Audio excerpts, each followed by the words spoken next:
Hi, I'm Sara Campbell and welcome to Freediving Legends. Today I'm here with my very first training buddy, Anna from Boetticher. Hi Anna, welcome. Thank you for joining me.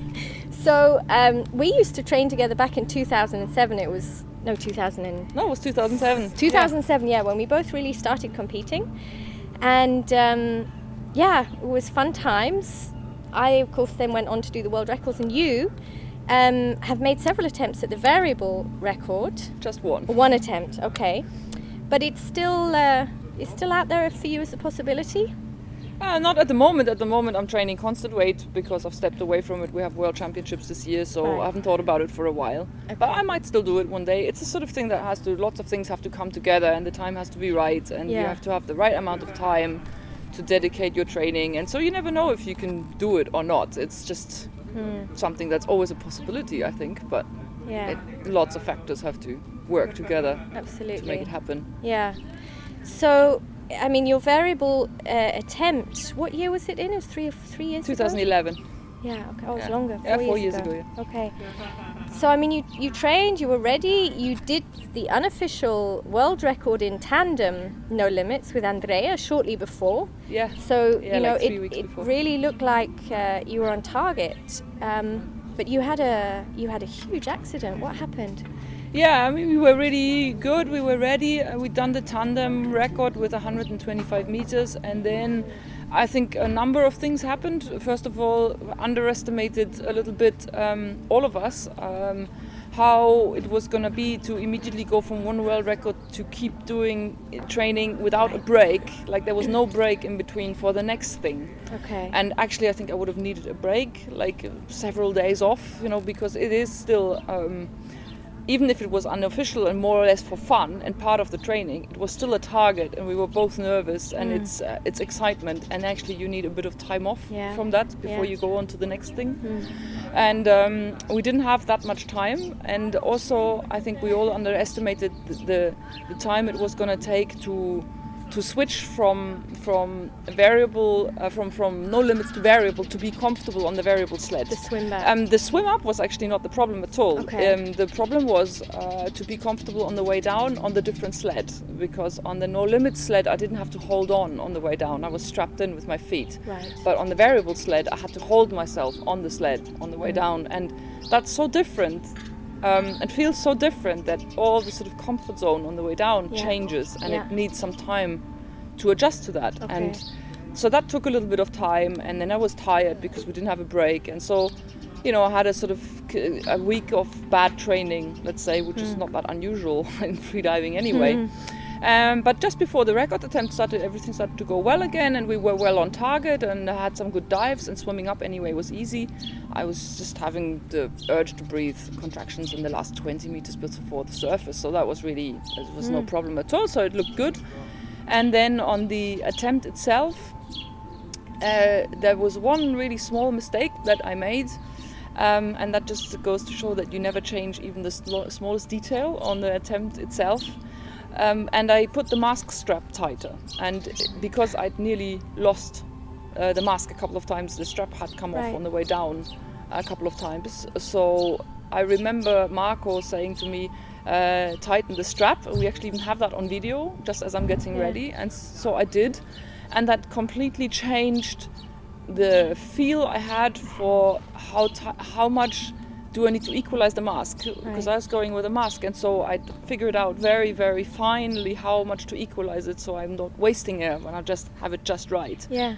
But because the mask was now tighter, I couldn't judge anymore what's the mask being tight because I've made it tight, and what is the mask being tight because I need to equalize it. Right. And it just all went out the window. And I didn't equalize the mask enough in the first sort of 50 meters of the dive. Okay. And then when I got deeper, obviously you don't have so much air anymore to put in the mask. So I think at around 70, I realized that it was going to be tight. But I thought, oh well, never mind. It's a world record. If I get a bit of a mask squeeze, I'll live. Like it's not gonna kill me, So never mind. I was just like, okay, forget it. I'll just go. If it gets really uncomfortable, I'll stop. But as long as it's okay, I'll keep going. And so I did. And when I reached the bottom, I then realized that I couldn't open my eyes, and it wasn't particularly uncomfortable. I felt pressure from the mask, but it wasn't like horribly uncomfortable at all. And when I reached the bottom, I couldn't open my eyes, and it took me a moment to realize why, and it was because the mask was literally squashing onto my eyes. Okay. And again, it didn't really faze me all that much. I just thought, okay, never mind, I'll start swimming up and it'll really snow. So I just put my finger on the line and started swimming. And then after about 10 kicks, so I must have been in around 120 meters, I had the first contraction. And since, before I was having contractions in the last 20 meters of the dive, you don't have contractions in 120 meters depth. So I realized that something was really, really wrong, massively wrong. Didn't know what, but just knew, okay, this is just something huge is wrong, and I have no idea what that's gonna mean. And I remember having that sort of fleeting thought that maybe this is the first time they're gonna need the counterballast because maybe I won't make it back to the safety diver. And then I thought, okay, well, I'm going to be squeezed, so I was trying to keep the contractions as soft as possible and not to engage all my upper body. And I actually slowed down. I was thinking, okay, if anything, I'm going to make it back if I relax rather than trying to get up there. So I slowed down a bit, so I was quite slow on the dive. And it just went up, and I actually didn't feel bad. I just had contractions, but I wasn't feeling particularly bad otherwise. Like I didn't feel bad on oxygen, let's say. I didn't feel very stressed, so I was just swimming up, and in around 60 meters I could just about open one eye, because I think I'd also been sucking the mask with the contractions, so it didn't, the pressure didn't really release so much. And I saw Andrea waiting above me in 50 with a scooter, and I remember thinking, well, great, I've made it, I'm nearly there, and I was just not feeling bad. So we have video where you actually see that he had on the scooter, he had a camera, and you have the video where I meet him, and I look really relaxed. I'm like kicking and I'm pulling and I'm kicking and I'm pulling, and I look happy and relaxed, and there's nothing wrong with me. And then I just black out from 1 second to the next. Okay. So in about 40 meters I blacked out. And fortunately we had Andrea there with the scooter, so they brought me up really fast, and it took a while to get me to come back. They had to get me out on the platform, and doctors jumping around me and everything. And obviously it was horrific for everyone around. They were really scared, but I didn't know anything about it because I was sleeping. So, and then I woke up, and I was like 10 minutes later, you can really see in the video, there's the color back in my face and everything. And I go, what did I do? And everyone starts laughing because they're just so happy that I'm back. Yeah. And I didn't know. I'd never had a blackout underwater before, so I didn't even know how that's supposed to feel. I never had a lung squeeze before. I didn't know how that's supposed to feel. I was just like, oh, I must have had my first ever blackout, and I didn't realize that I had this enormous accident. And so did you find out what was the connection between the mask and, was there a connection between the mask and the exactly. blackout? That's the good question. And we didn't, and that was maybe the scariest thing afterwards. People have asked me, were you okay afterwards? Did it take you a long time to get over it? How did you feel to go back in the water? And actually, I never was scared to go back in the water, weirdly enough. I had this really strong feeling that it wasn't, that there was something outside that was wrong, and it wasn't me. I didn't feel at all scared about the water. I still had all my confidence and everything. But logically, we couldn't figure out why I blacked out, because nothing was going to explain a 40-meter blackout, being tired, being maybe a little bit nervous, would have explained a, let's say, regular freediving blackout, but not in 40. Yeah. And I finally found out from a doctor in Germany that I went to and explained everything that happened. And he told me that the reason I blacked out was because of the mask pressing on the eyes. They call it the Oculocardiac reflex, and it's a protection reflex of the body. Pressure on the eyes, the same as pressure from a hood, for example, on the carotid arteries, is interpreted as overpressure in the head. Okay. So danger to the brain, danger to the nerves in the eyes, and so on. And your body will do everything to get rid of that pressure. So actually in medicine they use it in emergency medicine to get people's heart rates down quickly. They'll press with their thumbs on the eyes of someone. And he said to me, if I press on your eyes now for 20 seconds, you're going to faint. He's sitting in the office, never mind even being on a dive and all that added stress. Yeah. And what happens is your body tries to remove the overpressure, the danger, so you will have the heart rate will slow down and slow down and slow down, and it can go to cardiac arrest. And it'll just keep going down to sometimes to the point of cardiac arrest. Okay. And the other thing that happens is massive vasodilation, trying to get all the blood out of the head. So try and do that on a 130 meter free dive. Yeah. So actually, if anything, it was quite amazing that I even made it back to 40. Absolutely. And since then, I've actually met a whole lot of other freedivers. We figured out that had the same problem. We figured out that what happened is the silicone is super flexible, especially on the Sphera, but actually on all the masks. And instead of sucking my eyes, I also didn't have a squeeze. I didn't have, red eyes or anything like that. So instead of sucking my eyes, actually just the silicone got deformed. Yes. And you can see in stills from the video that it got so deformed that it was completely pulled Inwards. inside and just squashed my eyes. Wow. And I've spoken to like 4 other freedivers who've had the same thing happen to them Really? with various masks. Yeah, someone with the Sphera, someone with the Cresci Minima, Rune with the Cresci Minima, Christian Maldam with the Sphera, various people on constant weight dives where they couldn't open the eyes at the bottom.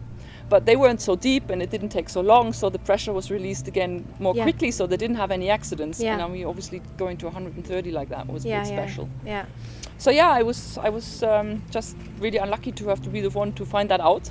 Yeah. But fortunately, at the same time, you might say that it was lucky that it happened to me when I had all that safety system around me. Absolutely. And not to someone who was just doing a regular dive with, nobody to take care of them at depth. Yeah. So, yeah. I mean, to happen on a record attempt when you've got the medical team there and the scooter safety. Yeah, we'd been the first to implement the scooter safety, and so we had Andrea there in 50 meters with the scooter to bring me up. So thank God for that. Yeah. And so I was all right, and that's also the magic about freediving. It's like, if you think that a similar accident would happen to someone in another sport where on a world record level, and you have also such an extreme and unbelievably unusual accident, oh my God, you'd be in a coma flying to the hospital in a helicopter. Yeah. Like, I mean, you wouldn't 10 minutes later go, what did I do, and walk up the hill yourself. Like, actually the level of what happened to me, I didn't even have to go to hospital. It's ridiculous how small actually the result was compared to what I did. Yeah. So yeah, it was a bit exciting, a bit more exciting than I wanted. Yes. But okay, You're here it was to dive good. another day. And 4 weeks later, I went to the World Championships and had a really good World Championship. So it was fine. Yeah. Good. So, so putting that aside, I mean, what are you going for this year? So you say you're training constant weight now for the Worlds? Yeah, I'm training constant weight for World Championships. So more German records? Yeah, I think so. What German records, it's just if I get better, I do a German record, so since it's mine.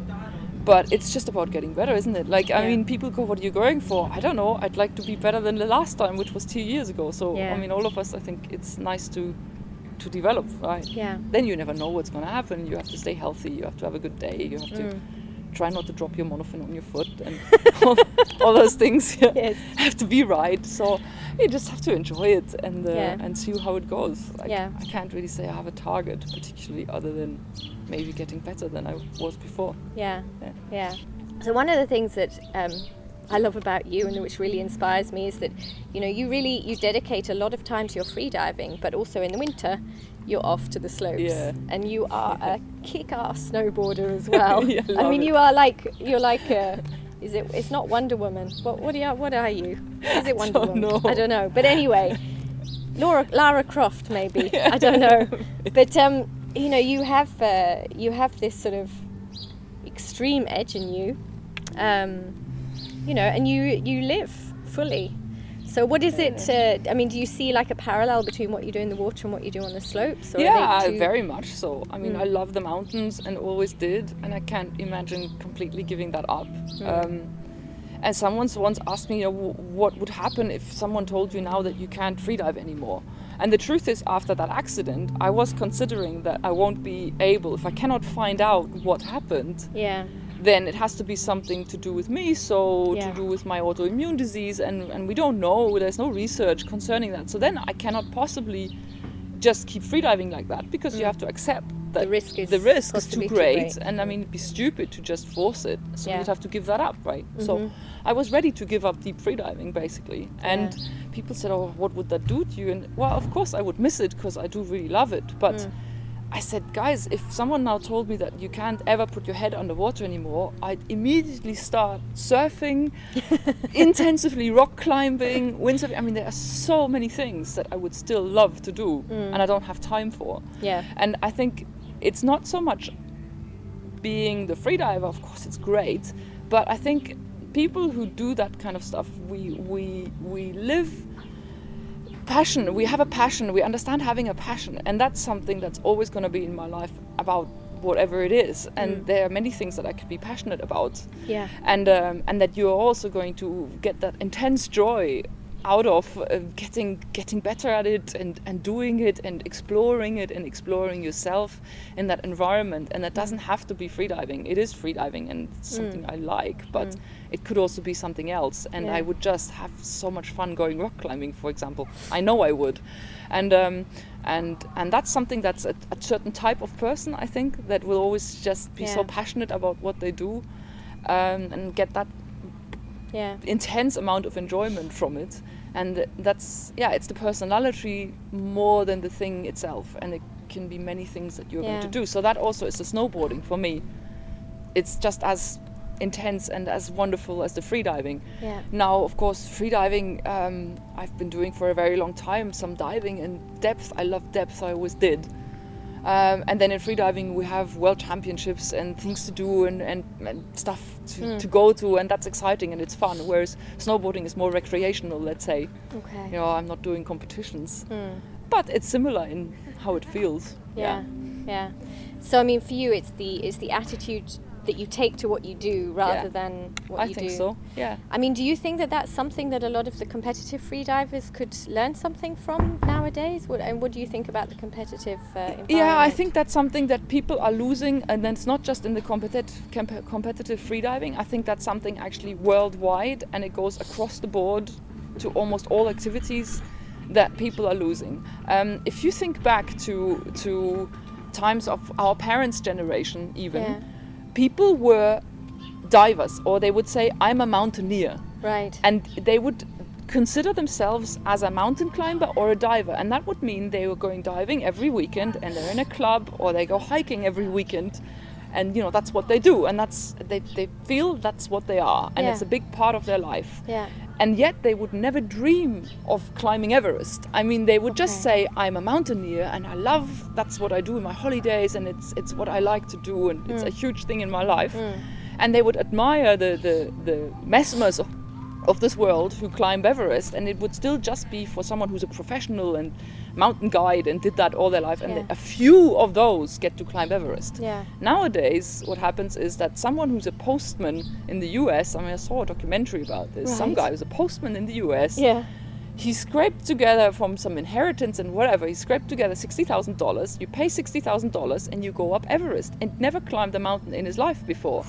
Okay, so people who never climb a mountain in their life, who never dive in their life, don't want to be mountaineers or divers and dedicate themselves to the extent of learning all that and doing it for years and years and immersing themselves. They don't want that. They just want Everest. Okay. So people are buying I was going to say an experience. People are buying, they are striking these things off a bucket list. And so people going, I want to dive 100 meters. And then they just want to pay the money and go there. They don't want to be a diver. They want 100 meters. And that's a completely different thing. And it's also why we're seeing a lot of accidents. We're seeing a lot of problems. And that actually goes across the board. It's not just freediving. And in freediving, we now see a lot of that, because in freediving, records are still very accessible in a large part of our sport, and in many countries, you know, the national records are very accessible. So you can even get that fame, let's say, and that nice feeling of, oh, I did a record, right? And I mean, people are doing all sorts of stupid records. I mean, you know, cycling down Everest with a mountain bike, I mean, people are making up the weirdest things to do a record. That's a culture that's happened also, I think. Everyone wants to do something with YouTube and all that as well. You know, it's our media culture and our social media culture that has also evolved around that. And that's something that I think is really a great shame. And I really dislike intensively. But like I said, not just freediving, like in general, I think it's so sad, and it's ruining. People don't have a passion for that anymore. They just want to pay money, and then they want to say they've done it. They don't actually want to enjoy it while they're doing it at all. So what are you going to keep enjoying doing then? And what's what lies ahead in terms of passions and excitement for you? Well, freediving is still a big thing, and it's gonna keep being a big thing. Yeah. People go, "Oh, are you gonna compete always?" I don't know. At the moment, I like it. Yeah. I enjoy it because for me, it's still fun. Yeah.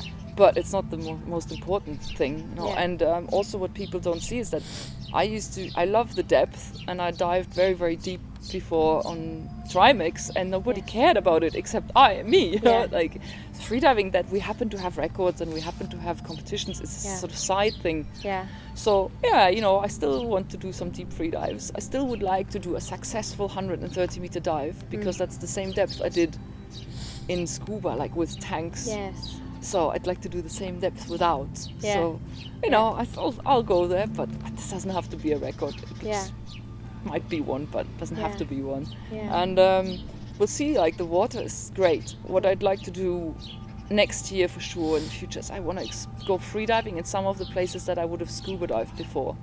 So that's still a project in my mind. Some places around the world that I always wanted to scuba dive. Okay. I'd like to freedive. Yeah. So we'll see. Okay. Water so and mountains some still. exciting travel ahead. Yeah. Cool. Well, thank you very much. I'm so glad that you came back from that accident, and that we can all learn from it, because it's so important that we share the information, not just about the new techniques that work, but the stuff that we learn when people do have accidents, because that's how we keep each other safe. Absolutely. And someone said to me, "Oh, so now you're not going to dive with a mask anymore because the mask is dangerous." No. And that's a complete flawed way of thinking, because actually the mask is not dangerous. The lack of knowledge was dangerous. Yes. And it's a very easy problem to avoid. If I'd known it, I would have hit the brake the second I realized I've messed it up. Absolutely. Or, if I had only realized at the bottom, I could have flooded the mask. There were many ways out of that problem. Yeah. So it's people also, when we have, and this is also something we're still missing in our freediving world, let's say the right approach to a problem analysis and a risk analysis, because instead then saying we must ban sled diving. The mask is if you dive 100 meters with a mask and you're gonna have the mask squashing your eyes, you'll be in as much danger. It wasn't the sled diving that was the problem here. It happened to be on that mask. but actually the problem was the mistake with the mask that happened because of the lack of knowledge. So in fact we need to look at education and still finding out the things that can happen to us and the risks that are involved, which we don't know enough about at all. And that's something that we really need to still evolve in our sport. And are you involved in any way in helping people to learn? I mean, you're involved in AIDA or committees or not at the moment. Thought leadership? I will be. I always said in AIDA Germany I will go on the board at some point, but not while I'm an athlete and competing. Right. Because it's very intense, and I see it from others that it's very hard. When you're an athlete, you need to have your mind free to just think about what you're doing, about your dive, and you can't think about the politics behind it at the same time. And they always get involved, especially around world championships when everybody meets.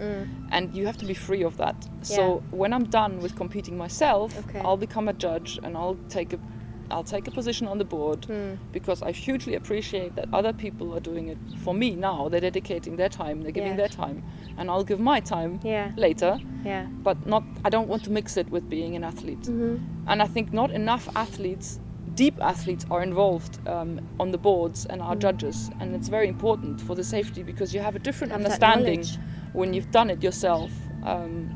I think than someone who never did it. It's important that we also get involved. Yeah. But afterwards. Okay. Yeah. Cool. Good.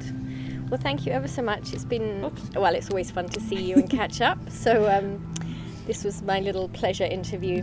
So thank you everybody for joining us. I hope you enjoyed hearing Anna's experiences, and I hope that we can all learn something from this and dive more safely in the future.